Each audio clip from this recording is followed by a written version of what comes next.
5.5 అడుగుల వెడల్పు, 60 అంటే 2 బాక్సుల్ని మనం వదిలేసాం ఇక్కడ.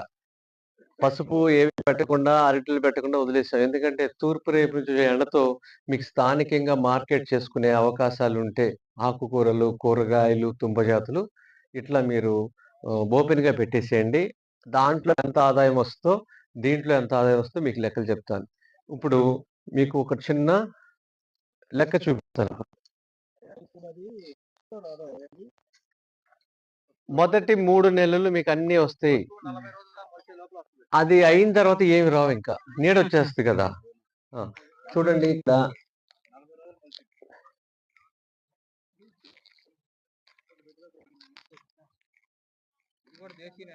అంటే ఊర్లో పండించారు వికారాబాద్‌లో. ఇది ఎంత పడుతుంది చెప్పండి?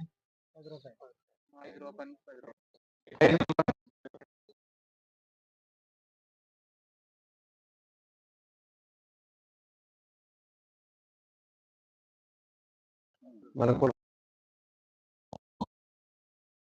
లెక్కలొస్తాయనేది సైలెన్స్. 60 అడుగులు, 5 అడుగులు కదా! నేను పీకింది ఒక హాఫ్ ఫీట్ పీకా. హాఫ్ ఫీట్‌లో మీకెంత రూపాయి వస్తే ఇది ఎన్ని అడుగులిది? 300 అడుగులు. 300 అడుగులు ఇంటూ రూపాయే. హాఫ్ ఫీట్ డబుల్ ఎయండి. 600. మనకి దీని ద్వారా మనకి 600 ఇంటూ 300 అడుగులా? ఎంత అయింది చూడండి. 1800. 600 రూపాయలు. 600 ఇంటూ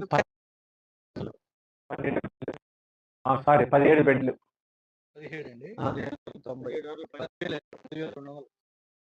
10,200 ఎన్ని రోజుల్లో?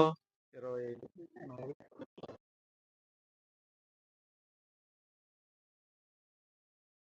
ఇది మీరు ఎక్కడ అమ్మాలి? లెక్కలు బాగానే చెప్పి ఎక్కడ అమ్మాలి? ఇది కదా! దీన్ని మీరు అమ్మలేకపోతే ఫస్ట్ మీకు చేపించింది డ్రైయర్‌లో పెట్టేయండి. సూర్యుడు మనకి బిల్లు పంపించడు. కరెంట్ బిల్లులాగా ఫ్రీ. దీన్ని మీరు అమ్మితే పచ్చి సరుకు అమ్మండి. లేకపోతే డ్రైయర్‌లో పెట్టేస్తే కొత్తిమీర పౌడరు. ఈ పౌడర్‌ని కారం తయారు చేయొచ్చు. కొత్తిమీర కారం ఒకటి. ఈ పౌడర్‌ని తయారు చేయొచ్చు. తయారు చేసి దీనిలో అల్లం, నువ్వుల నూనె అయిపోద్ది. దీన్ని ఎక్కడ అమ్మాలి? ఎక్కడైనా అమ్ముకోవచ్చు. సంవత్సరం పాటు నిలవ ఉంటది. కలెక్టర్ గారికి తీసుకెళ్ళి ఫస్ట్ ఇవ్వండి. కలెక్టర్ గారు ఇలాంటియన్నీ ఇష్టపడతారు. ఆయన కింద ఉన్న వాళ్ళందరికీ చెప్తాడు. ఎంఆర్ఓని కలవండి.